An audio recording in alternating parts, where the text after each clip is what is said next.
아침 방문을 찾아오신 여러분을 환영합니다. 오늘도 아침 예배 말씀으로 믿음과 위로의 시간을 갖게 되길 바랍니다. 성도 여러분 안녕하세요.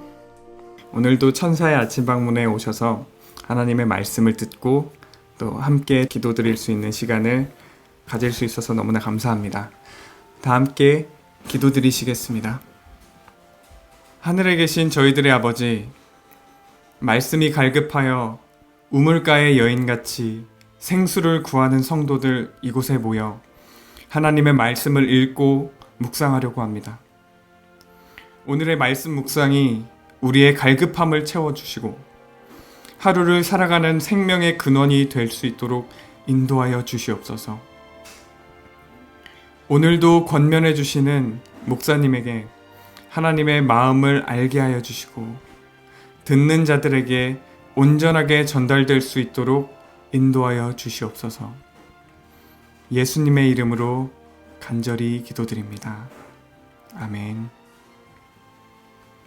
오늘 우리가 묵상할 본문 내용은 성령의 능력이 필요한 때입니다. 말씀을 읽은 후에 목사님께서 권면해 주시겠습니다. 오늘 우리가 묵상할 본문 성경 구절은 사도행전 1장 8절입니다. 오직 성령이 너희에게 임하시면 너희가 권능을 받고 예루살렘과 온 유대와 사마리아와 땅끝까지 이르러 내 증인이 되리라 하시니라. 아멘. 목사님께서 권면해 주시겠습니다.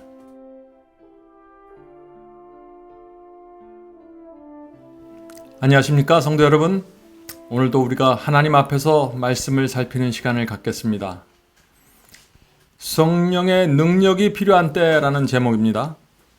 성령을 의지하고 성령을 붙잡고 사는 신앙을 우리가 잘 이해하지 못하면 아주 무기력한 신앙을 갖게 됩니다. 성령의 은혜가 무엇인지, 그 은혜 속에서 사는 것이 무엇인지 모르면 우리의 삶이 참 슬퍼집니다. 외로워집니다. 오늘 본문 성경절 읽겠습니다. 사도행전 1장 8절입니다. 오직 성령이 너희에게 임하시면 너희가 권능을 받고 예루살렘과 온 유대와 사마리아와 땅끝까지 이르러 내 증인이 되리라 하시니라. 예수께서 땅끝까지 나의 증인이 돼 달라고 지금 요청하시는 것입니다. 성도 여러분, 우리가 그리스도인의 증인이 될 수 있는, 예수님의 증인이 될 수 있는 조건이 무엇입니까? 조건은 오직 성령이 너희에게 임하시면입니다. 성령을 받아야만, 성령이 내 마음속에 임하셔야만 그리스도를 위한 증인이 될 수 있다는 것입니다. 이것은 정말 중요한 말씀이죠. 성령이 임해야 되는 것입니다.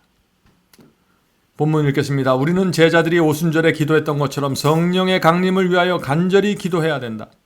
만일 그들이 당시에 성령을 필요로 했다면 오늘날 우리에게는 그것이 더욱 필요하다. 온갖 거짓 교리와 이단과 속임수들이 인간의 마음을 미혹하고 있다. 자, 여기 만일 우리에게 성령이 결핍되면 어떤 일이 생길까요? 지금 여기서는 거짓 교리와 이단과 속임수에 미혹당하게 될 것이라고 했습니다. 성도 여러분, 왜 성령의 역사를 모르면 거짓 교리와 거짓 복음에 미혹당하게 될까요? 성령의 역사가 내 마음속에서 실제로 어떻게 이루어지는지를 모르면 미혹당하는 것입니다. 성령으로 내 욕심을 십자가에 못 박는 그 경험을 실제적으로 모르면 미혹당하게 됩니다. 성령의 은혜가 나를 회개로 인도해서 새 마음을 받는 경험을 모르면 미혹당합니다. 자, 그런데 질문이 있죠. 왜 미혹당할까요? 왜냐하면 모든 거짓 복음은 성령께서 죄인의 마음을 변화시키고 진리에 굴복시키는 그 성령의 역사를 말하지 않기 때문입니다. 그래서 개인적으로 성령의 역사가 어떻게 내 속에서 이루어지는지를 모르면 자꾸 거짓 복음을 찾아가게 되는 것입니다. 왜냐하면 그 거짓 복음 속에는 성령의 역사를 말하고 있지 않기 때문이죠. 다시 말해서 이 거짓 복음은 심령의 결정적인 변화에 대해서 말하지 않는 것입니다. 거짓 복음은 변화되지 않고 내 속사람이 변화되지 않고 내 육체가 결정적으로 십자가에 못 박히지 않더라도 구원을 제시하기 때문입니다. 그래서 성령을 경험하지 못한 분들은 자꾸 그런 거짓 복음들을 찾아가게 되는 것입니다. 자기가 모르니까 찾아가는 것이죠. 오늘날 사탄은 성령의 역사가 없이 구원받을 수 있다는 거짓 복음을 인터넷에 정말 많이 뿌려놓았습니다. 어떤 것들이 있습니까? 예수를 믿기만 하면 구원받는다는 가르침이 있죠. 성령의 변화가 빠진 거짓 복음입니다. 하나님께서 모든 사람의 구원과 멸망을 미리 예정해 놓으셨다는 예정론, 성령께서 죄에 빠진 영혼을 실제적으로 건져내서 구원하실 수 있다는 그 성령의 능력의 경험이 빠져 있는 거짓 복음입니다. 한번 구원받으면 영원한 구원이라는 교리가 있죠. 그것은 성령께서 지속적으로 인도하시고 그를 죄로부터 계속해서 건져주신다는 성령의 역사가 빠져 있는 것입니다.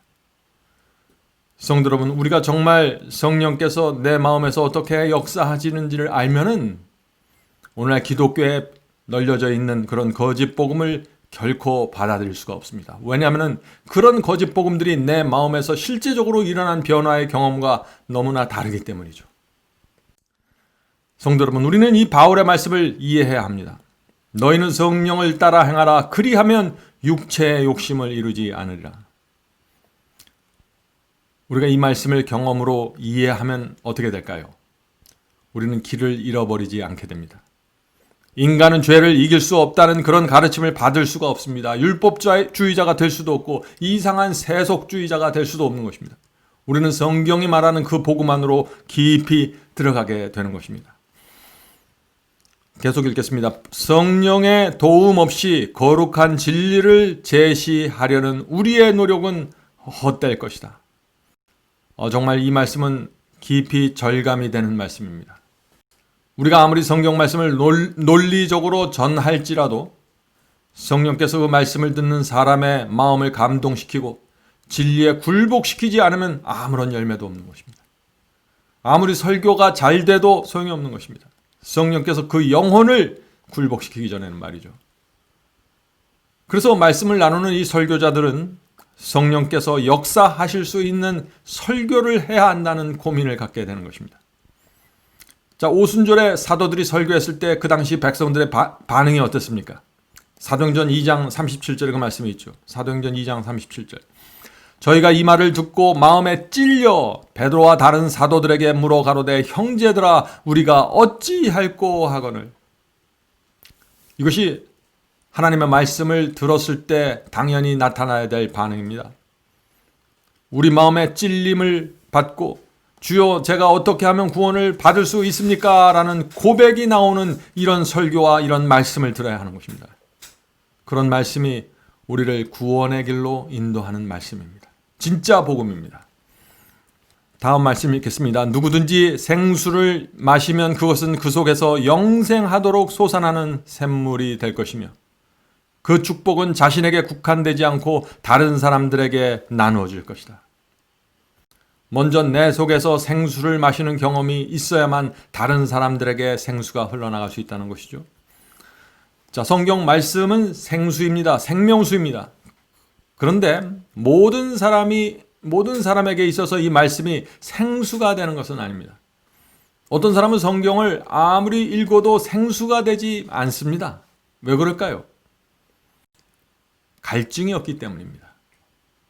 성도 여러분, 그리스도인은 말씀에 대한 갈증을 갖고 있는 사람들입니다.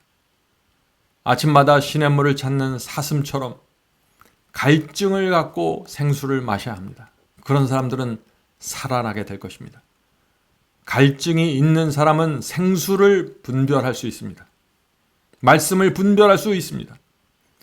이 말씀의 생수를 마셨을 때 그 생수가 5장 6부까지 들어가서 시원함을 느꼈던 그런 사람들은 그 생수 아니면은 다른 것을 마실 수 없는 것입니다. 그런 사람들은 다른 사람에게 내가 먹고 살아난 이 생수를 나눠주고 싶어서 이리저리 뛰어다니게 되는 것입니다. 성도 여러분, 이것이 전도입니다. 계속해서 읽겠습니다.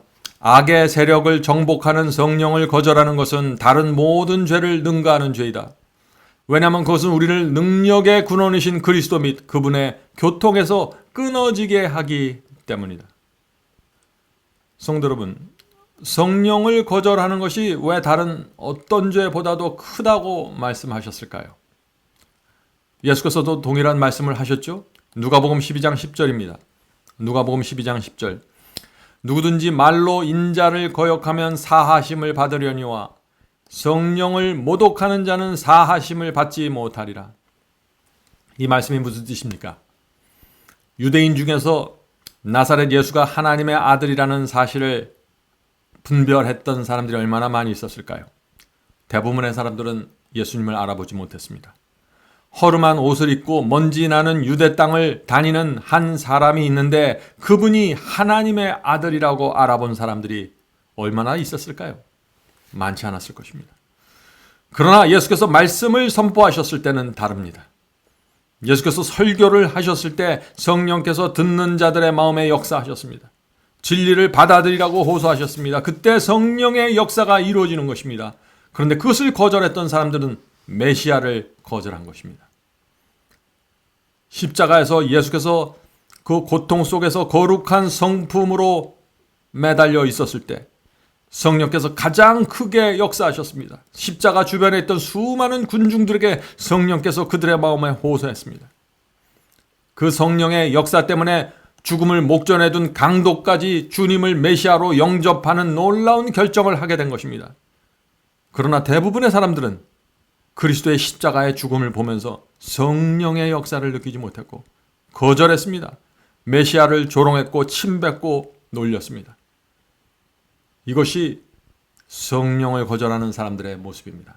성령을 거절하면 진리를 몰라봅니다. 진리를 조롱합니다. 성령을 거절하는 사람들의 모습입니다. 노아가 설교했을 때도 마찬가지였습니다. 성령의 큰 역사가 있었습니다. 그러나 대부분의 사람들은 그 성령의 감동과 성령의 호소를 무시했습니다. 그래서 멸망당한 것입니다. 성도 여러분, 우리 마음에 역사하시는 이 성령을 소홀히 여기면은 크게 위험에 빠집니다. 어둠 속에서 남아있게 되는 것입니다. 본문을 읽겠습니다. 선악간의 싸움은 구주께서 계시던 당시와 마찬가지로 격렬하다. 하늘 가는 길도 그 당시보다 지금이 더 평탄하지 않다. 우리의 모든 죄를 던져버려야 한다. 우리의 신앙생활을 방해하는 온갖 좋아하는 방종을 끊어버려야 한다. 만일 오른손이나 오른 눈이나 오른손이 우리를 죄짓게 하면 그것을 희생시키지 않으면 안 된다. 강력한 말씀이 있죠. 그러나 이 말씀이 실제 우리의 경험이 되어야 되는 것입니다. 성도 여러분, 성령께서 그것이 죄라고 지적해 주시는데 그 죄를 버리지 않으면 어떻게 됩니까? 우리의 마음은 점점 더 완악해집니다. 우리 속에 내가 단 하나의 죄라도 붙잡고 있고 고집하면 어떻게 됩니까? 성령께서 내 양심을 책망하시죠. 성령께서 내 양심을 책망하면서 그 죄를 내려놓으라고 하실 때 죄를 내려놓아야 합니다. 자, 그런데 죄를 내려놓는 것이 쉽지가 않습니다. 어떤 때는 손을 자르고 눈을 빼는 것 같은 고통을 느끼게 됩니다. 그럴지라도, 그런 희생이 따를지라도 죄는 내려놓아야 됩니다. 그래야만 우리가 영생을 위해서 준비될 수 있고 성령께서 우리 마음속에서 우리를 주관하고 우리를 의의 길로 인도할 수 있기 때문에 그런 것입니다. 다른 방법이 없습니다. 성령을 거절하면 넓은 길로 가는 것입니다. 성도 여러분, 우리가 성령님을 잘 알아야 됩니다. 성령님의 마음을. 성령께서는 우리가 어떻게 해서든지 구원받게 하려고 우리에게 오시는 것입니다. 성령님은 인격체십니다. 성령님의 사랑과 은혜가 충만한 그분의 모습을 생각하면서 우리가 죄를 내려놓아야 하는 것입니다. 성령을 단지 음성이나 호소로만 생각하면 안 됩니다. 성령님은 하나님처럼 예수님처럼 인격체를 가진 하나님이십니다. 그래서 그분께서 온 마음을 다해서 우리 속에서 호소하고 인도해 주시는 것입니다. 우리를 살리기 위해서, 우리를 천국으로 데려가기 위해서 호소하시는 것입니다. 그런 성령님을 우리가 어떻게 대해야 할까요? 하나님께서 우리의 마음속에 들어오시면서 말씀하실 때 바짝 엎드려서 우주의 왕을 받는 그런 태도로 그분의 말씀을 받아야 되는 것입니다. 그런 분들은 죄로부터 해방되는 것입니다. 십자가에 내 육체의 욕망을 튼튼하게 못 받게 되는 것입니다. 사소해 보이는 이기심이나 속상함이라도 빨리 버려야 합니다. 그렇지 않으면 그 죄가 내 마음을 사로잡고 내 마음을 무디게 해서 결국 내 자신을 합리화시키게 하는 것입니다. 이것이 무서운 것이죠. 일단 죄를 합리화하면 성령의 음성은 사라지게 됩니다. 내가 내 자신을 의롭다고 판단하고 결정했기 때문에 죄가 있는데도 불구하고 그렇게 내 스스로 판단했기 때문에 성령의 음성이 들려질 수 없는 것입니다. 성도 여러분, 이것이 성령을 거절하는 죄로 들어가는 과정입니다. 우리가 날마다 말씀으로 양심을 씻는 이유가 바로 여기 있는 것입니다. 우리도 모르는 사이에 성령을 거절하는 죄에 빠지지 않게 하여 아침마다 모여서 말씀을 살피는 것입니다. 성도 여러분, 어린아이와 같은 심령으로 성령의 말씀을 받아야 합니다. 본문 읽겠습니다. 우리는 자신의 지혜를 기꺼이 버리며 어린아이처럼 하늘 왕국을 받아들이고자 하는가? 영생의 상급은 무한한 가치가 있다. 어린아이와 같은 신앙, 어떤 신앙입니까? 내 지혜, 내 뜻, 내 생각을 내려놓고 하나님의 말씀을 받는 것입니다. 그것이 어린아이와 같은 신앙입니다. 인간의 마음은 성령께서 거하시는 전이 될 수 있다. 중요한 말씀입니다. 우리 마음이 성령께서 거하시는 전이 되려면 성령의 뜻에 굴복해야 합니다. 성령께서 버리라고 하는 것을 버리고 붙잡으라고 하는 것을 붙잡아야 합니다. 우리 마음이 그런 상태로 있을 때 성령께서 우리 마음을 드디어 주관할 수 있는 것입니다. 우리 마음이 성령의 음성을 따라갈 때 성령께서 우리 마음을 주관하신다는 것입니다. 우리 속에 있는 육체의 욕망은 그때 더 이상 힘을 쓰지 못하게 되는 것이죠. 성령의 가마력과 거룩한 분위기가 우리 마음을 채우고 흘러나가게 되는 것입니다. 이것이 성령의 역사를 통한 변화의 경험입니다. 마지막 본문 읽겠습니다. 우리의 이해를 초월하는 그리스도의 평화가 그대의 영혼 속에 거할 수 있다. 그리고 변화시키는 그분의 은혜의 능력이 그대의 생애 속에서 역사하여 그대를 영광의 왕국에 적합한 자가 되게 할 수 있다. 성도 여러분, 이것이 참된 구원의 경험입니다. 죄인을 변화시키는 은혜의 능력, 그것이 포함된 복음이 진짜 복음입니다. 구원은 하나님의 말씀과 성령의 역사를 받아들여야만 이루어질 수 있는 것입니다. 수술대 위에서 마음대로 움직이는 환자에게 의사가 수술을 할 수 있을까요? 칼을 댈 수 있습니까? 안 되는 것입니다. 마찬가지입니다. 하나님의 말씀을 무시하고 내 생각, 내 감정을 고집하는 사람에게 성령의 수술이 이루어질 수 없는 것입니다. 성도 여러분, 오늘도 성령께서 우리를 반드시 찾아오실 것입니다. 여러 번 찾아오실 수 있습니다. 오셔서 우리에게 말씀하시고 가르쳐 주실 때 어린아이처럼 그 말씀을 받고 성령께서 내 속에 들어오셔서 우리를 주장할 수 있게 하시도록 허용해 드리게 되길 간절히 바랍니다. 이제 기도하겠습니다. 하늘에 계신 아버지, 저에게 성령을 보내주셔서 감사합니다. 성령께서 저에게 오실 때 마음을 열고 성령께 굴복하고 성령을 저희 마음의 성전의 보좌에 앉을 수 있도록 저희가 굴복하게 도와주시옵소서. 하늘에 계신 아버지, 성령께서 정말 사랑과 은혜로 우리에게 오신다는 사실 잊지 않도록 하여 주시고 그분께서 말씀하실 때 그 말씀을 존절히 받을 수 있도록 도와주시옵소서. 하늘에 계신 아버지, 오늘도 이 자리에 모여있는 성도들에게 함께 하시고 복을 주시고 건강을 붙잡아 주시고 죽어가던 세포 속에 생기를 불어넣어 주셔서 다시 살아날 수 있도록 도와주시고 남은 생애 동안 정말 주님을 위해서 영광을 돌리는 그 살아있는 그리스도인으로 살기를 원하오니 도와주시옵소서. 하늘에 계신 아버지, 이 세상이 어렵고 고달퍼도 성령을 붙잡고 살게 인도해 주시옵소서. 예수님의 이름으로 간절히 기도드립니다. 아멘.